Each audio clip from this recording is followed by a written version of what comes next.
Hey guys, have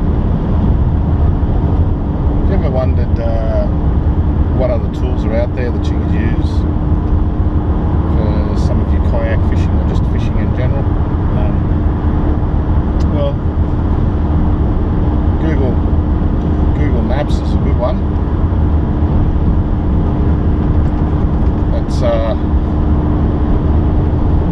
That's a really handy app, and you can expand that out.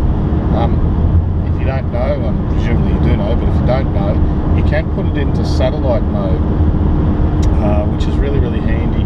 You can blow that up, right, expand that out on your smartphone, and it'll show you, it'll give you an idea of what access points and things like that are like, right?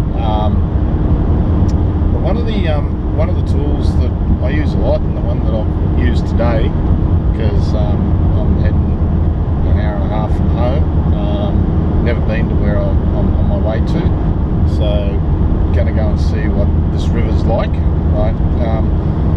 But I was looking for access points to it, so I jumped on the computer at home and brought up Google Earth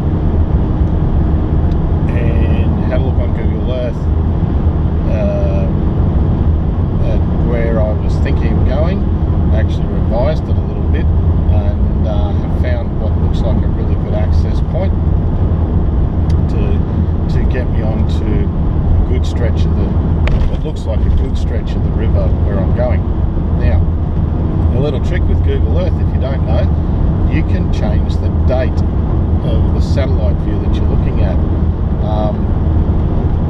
And when you change that date, you can go right up to the latest satellite image, which might only be a month or two old, or certainly in the last 6 months or so. So places you haven't been, it's really handy for that. Changing the date is also really handy if you're fishing dams, because the water level typically goes up and down quite a lot. We've got a drought situation going on in Australia at the moment on the east coast, so a lot of the dams are a little bit lower, or a lot lower. So if you're fishing a dam or an impoundment and the water level is going down, you can scroll back through different dates on Google Earth. So go back in time to when there was the dam was last down, and it'll give you an indication of the structure and so on that you're looking at. Similarly, if you're fishing dams and so on, and the water level isn't down, if you do scroll the date back to a point where the level was down, then it does give you a good indication of the structure that's below you, so you're not just relying on your fish finder. There might be a crop of trees on a small, what was a small island, which you can no longer see,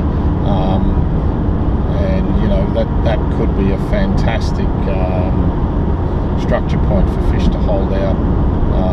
So knowing that's there by looking at Google Earth is a great way of doing things. Anyway, just a quick tip on how I do things,